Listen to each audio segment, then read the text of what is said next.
Hello లోయిటా, this is Deepsitha. Welcome back to our channel journey విశేషాలు.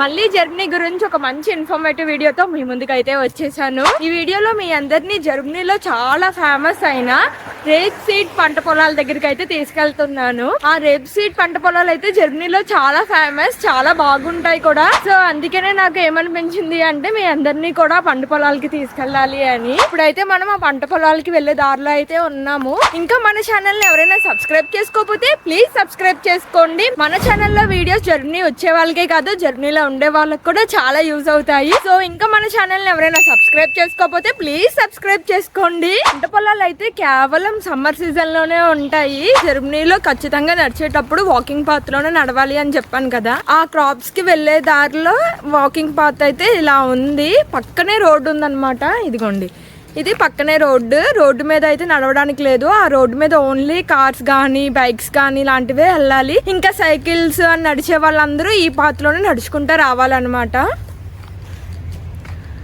So అందుకనే ఇప్పుడు మేము నడుచుకుంటే ఇలా ఈ పాత్ మీద వెళ్తున్నాము. దగ్గరగా 2 కిలోమీటర్స్ అయితే ఉంది నడవడానికి. ఇప్పుడే స్టార్ట్ అయ్యాము. సో చాలా నడిచేది ఉంది. సైకిల్ మీద వచ్చే వాళ్ళు, మాలాగా నడుచుకుంటూ వెళ్ళే వాళ్ళు ఇలాగ వెళ్తారు. ఈ బుడ్డగాడు అయితే చూడండి అలా తొక్కుంటూ వెళ్ళిపోతున్నాడు సైకిల్. సీజన్ కాబట్టి ఇక్కడ కూడా చాలా మంది ఎక్కువగా నడవడానికి సైక్లింగ్కే ఇష్టపడతారు. అందుకనే స్పెషల్ గా మెయిన్ రోడ్స్ లో కూడా ఇలా వాకింగ్ అండ్ సైకిల్ పాత్స్ అయితే ఉంటాయి. అంతో పోలిస్తే ఇక్కడ చాలా తక్కువ పొల్యూషన్ ఉంటది. అందుకనే స్కై కూడా ఇంత బ్లూయిష్ కలర్ లో కనిపిస్తుంది. చూడండి కావాలంటే మీరు కూడా. అండ్ చెట్లు మొక్కలు ఆబ్వియస్లీ ఎక్కువే ఉంటాయి కాబట్టి ఎలా అయినా సరే మనతో పోలిస్తే వీళ్ళకి పొల్యూషన్ తక్కువే ఉంటుంది. ఇల్లు అవన్నీ కూడా ఉన్నాయి. జర్మనీలో ఆల్మోస్ట్ ఇల్లులన్నీ పెంకుటిల్లులోనే ఉంటాయి అన్నమాట. మనలాగా స్లాబ్ వేసి అలా ఉండవు. మాక్సిమం అన్ని ఇల్లులు ఇలా పెంకుటిల్లే ఉంటాయి. ఎందుకంటే ఇక్కడ స్నో అది పడుతుంది కదా. సో ఈజీగా స్నో పడినప్పుడు కింద పడిపోవడానికి మేబీ ఇలాగా పెంకుటిల్లే కట్టుకుంటారు అనుకుంటా. ఇల్లు ఎలా కలిసిపోయిందో ఏం పురుగో ఏమో గాని. అమ్మో, ఇక్కడ వాళ్ళు ఎండ వచ్చిందంటే చాలు ఒంటి మీద షర్ట్ కూడా వేసుకోరు. అలా ఎండలో సైకిల్ తొక్కుకుంటా షర్ట్ లేకోకుండా వెళ్ళిపోతా ఉంటారు. దగ్గరలో ఏదో చర్చిలో ఏదో ప్రోగ్రామ్ ఉన్నట్టుంది. ఇంకా దారిలో వెళ్లే చాలా మంది ఈ డ్రెస్సుల్లోనే కనిపించారు. పాటలు పడేటప్పుడు చర్చిలో ఇలాంటి బట్టలే వేసుకుంటారు. ఇక్కడ బస్ స్టాప్ అనమాట ఇది. జర్మనీలో బస్ స్టాప్స్ ఇలానే ఉంటాయి. ఇంకా చెప్పాలంటే ఇక్కడ రూఫ్ అయినా ఉంది. కొన్ని బస్ స్టాప్స్ లో అయితే అలా రూఫ్ కూడా ఉండదు. రూఫ్ లేని బస్ స్టాప్ లో అయితే వర్షం వచ్చినప్పుడు చాలా ఇబ్బంది అవుతుంది. అబ్బాయి దారిలో అయితే చూడండి లేలేత ప్రేమికులు అయితే వెళ్తున్నారు. జర్మనీలో ఇవన్నీ చాలా కామన్. టీనేజ్ లోనే లవర్స్ ఉంటారు. చూస్తున్నారు కదా, మీకు ఆల్రెడీ చెప్పాను కదా ఊరి పేరు అలా కొట్టేసింది అంటే ఆ ఊరు అక్కడితో ఎండ్ అయిపోయింది అని. సో ఎస్పెల్ క్యాంప్ అనే ఊరిని అయితే మనం దాటేసి ఇప్పుడు ఐసెన్స్టడ్కి అయితే వెళ్తున్నాం అనమాట.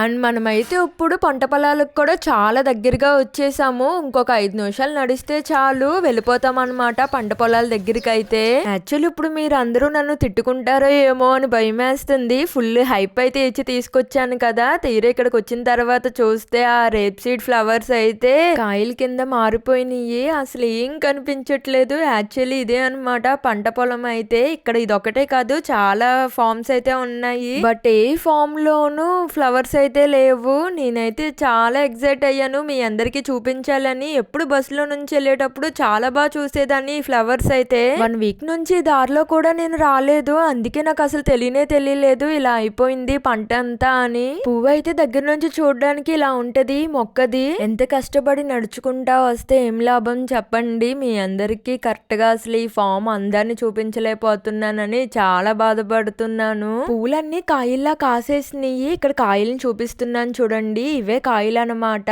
ఈ కాయల లోపల చిన్న గింజలు అయితే ఉంటాయి. ఆ గింజల నుంచి ఆయిల్ ని తీస్తారనమాట. కాలైతే మరి మంచిగా వస్తుంది.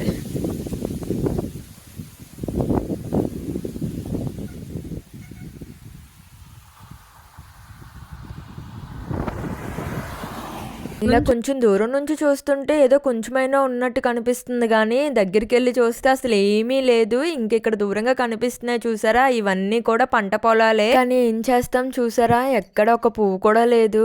మీ అందరికి జర్మనీలో ఈ రేప్ సీడ్స్ ఆయిల్ యొక్క పంట పొలాలని చూపించాలి అని అనుకున్నాను. బట్ బ్యాడ్ లక్, నేను వెళ్ళే టైంకి కోతంతా అయిపోయినట్టుంది. సో అంతా కట్ చేసేసారు.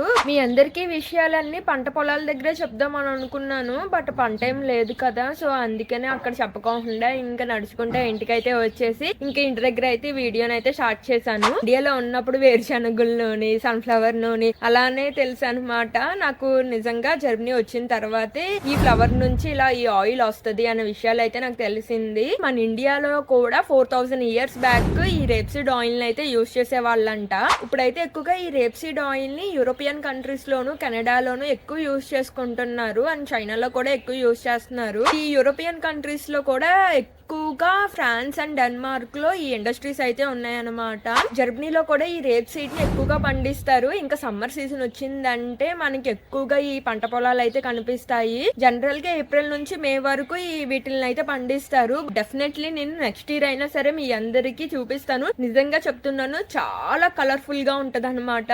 నిజంగా నేను ట్రైన్స్ లో వాటిల్లో వెళ్ళినప్పుడు చూసి అబ్బా ఎంత కలర్ఫుల్ గా ఉందో మీ అందరికి చూపించాలని నిజంగా చాలా అనుకున్నాను. కాకపోతే నేను అక్కడికి వెళ్ళేటప్పటికి ఏమీ లేకుండా పోయింది. ఆ కలర్ఫుల్ అంతా మీకు చూపించలేకపోయానని నేను చాలా బాధపడుతున్నాను. బట్ డెఫినెట్లీ నెక్స్ట్ ఇయర్ ఖచ్చితంగా మీ అందరికి చూపిస్తాను. ఈ రేప్ సీడ్ అనేది మస్టర్డ్ ఫ్యామిలీకి సంబంధించింది అనమాట. మస్టర్డ్ ఫ్యామిలీ అంటే ఆవాలు మన అందరికీ తెలిసిందే కదా. ఈ రేప్ సీడ్ సీడ్స్ కూడా చూడడానికి మస్టర్డ్ లానే ఉంటాయి. ఆ ఆవాల్లా ఉన్న వాటి నుంచి నూనె అయితే తీస్తారు. ఒకనొక టైంలో పూర్వం జర్మనీలో ఈ రేప్ సీడ్ ఆయిల్ ని ఎలా యూజ్ చేసుకునే వాళ్ళంటే కిరోసిన్ లా యూజ్ చేసే వాళ్ళంట. మన ఇండియాలో మంటలు పెట్టాలంటే ఎక్కువగా కిరోసిన్ యూజ్ చేస్తాం కదా, సేమ్ అలానే పూర్వం వీళ్ళు ఈ రేప్ సీడ్ ఆయిల్ ని అయితే యూజ్ చేసే వాళ్ళంట. పూర్వకాలంలో లైట్స్ అవన్నీ లేనప్పుడు లాంతర్లు యూజ్ చేసే వాళ్ళు, గుర్తుందా? ఆ లాంతర్లో కూడా పూర్వం జర్మనీలో ఈ రేప్ సీడ్ ఆయిల్ నే వేసే వాళ్ళంట. ఈ రేప్ సీడ్ ఆయిల్ ని ఇలాగా తినడానికే కాదు, వీటికి కూడా పూర్వం ఉపయోగించుకునే వాళ్ళంట. ఇప్పటికీ ఈ రేప్ సీడ్ ఆయిల్ ని కొన్ని ఇండస్ట్రీస్ లో లూబ్రికెంట్స్ కింద కూడా యూజ్ చేస్తున్నారు. ఈ రేప్ సీడ్ ఆయిల్ నుంచి ఇంకొక ఆయిల్ కూడా తయారు చేస్తారు. అది దీని యొక్క బేబీ లాగా అన్నమాట. దాన్ని క్యానులా ఆయిల్ అని అంటారు. ఈ క్యానులాని ఎలా సృష్టించారంటే రేప్ సీడ్ ప్లాంట్ ని, మనకి మస్టర్డ్ ప్లాంట్ ఉంటది కదా, ఆ రెండిటిని కలిపి సృష్టించింది ఈ క్యానులా అన్నమాట. జనరల్లీ రేప్ సీడ్ ఆయిల్ లో ఎరోసిక్ అని యాసిడ్ ఎక్కువగా ఉంటది. అది మామూలుగా మన హ్యూమన్స్ కి అంత హెల్దీ కాదనమాట. అందుకనే కెనడాలో ఏం చేశారు అంటే క్యానులా అని ఇంకొక కొత్త ప్లాంట్ ని అయితే సృష్టించారు. సో అందులో ఏంటంటే యూరోసిక్ యాసిడ్ అనేది చాలా తక్కువగా ఉంటది, 2% ఉంటది. సో అది హెల్త్ కూడా చాలా మంచిది. అండ్ ఈ ఆయిల్ లో ఫ్యాట్స్ కూడా తక్కువగా ఉంటాయి అని కెనడా వాళ్ళు సృష్టించారు అనమాట. క్యానులాలో క్యాన్ అంటే కెనడా అని, ఓలా అంటే ఆయిల్ అని మీనింగ్ అనమాట. సో బేసికలీ వాళ్ళు సృష్టించారు కాబట్టి వాళ్ళే దానికి పేరైతే పెట్టుకున్నారు. మన ఇండియాలో కూడా ఈ క్యానులా ఆయిల్ అయితే దొరుకుతుంది. హెల్త్ కూడా చాలా మంచిది అని చాలా మంది చెప్తారు. మొత్తానికి ఇదండి, మళ్ళీ జర్మనీ గురించి ఒక మంచి ఇన్ఫర్మేటివ్ వీడియోతో మీ ముందుకైతే వస్తాను. అండ్ ఇంకా మన ఛానల్ కి ఎవరైనా సబ్స్క్రైబ్ చేసుకోకపోతే ప్లీజ్ సబ్స్క్రైబ్ చేసుకోండి. మీరు జర్మనీ గురించి ఎన్నో కొత్త విషయాలు మన ఛానల్లో తెలుసుకోవచ్చు. అండ్ ఎక్స్ప్లెనేషన్ కనుక నచ్చినట్లయితే ప్లీజ్ ఒక లైక్ అయితే ఇవ్వండి. అండ్ మళ్ళీ ఒక మంచి ఇన్ఫర్మేటివ్ వీడియోతో మీ ముందుకైతే వస్తాను. This is Deepsitha signing off. Bye.